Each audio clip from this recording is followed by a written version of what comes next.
முக்கியமாக இதுதான் நம்ம பிரியாணிக்கு நம்ம பயன்படுத்தக்கூடியது. அடுத்து பிரியாணி செய்முறைக்கு போயிடலாம்.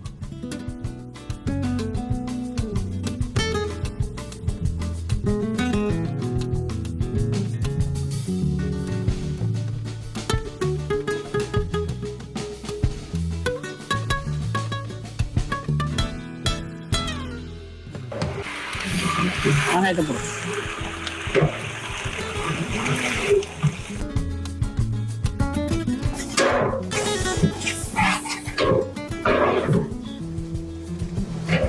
இதான் நம்ம மசாலா, சேலம் மரவுடைய ஃப்ளேவர். இப்போ நம்ம போட்ட ஆயில் மேலே வந்து நிற்கிது. ஓகே, சிக்கன் போடுங்க.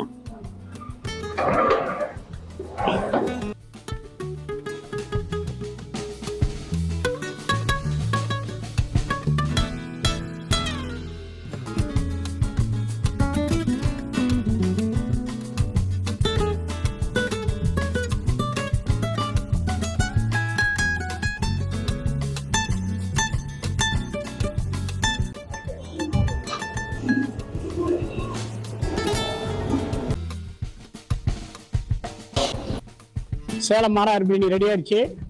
நல்லா மசாலாவோட. எப்போவுமே பீஸில் இப்படி மசாலா இருக்கும், சேலம் ஆறு பிரியாணி மட்டும்.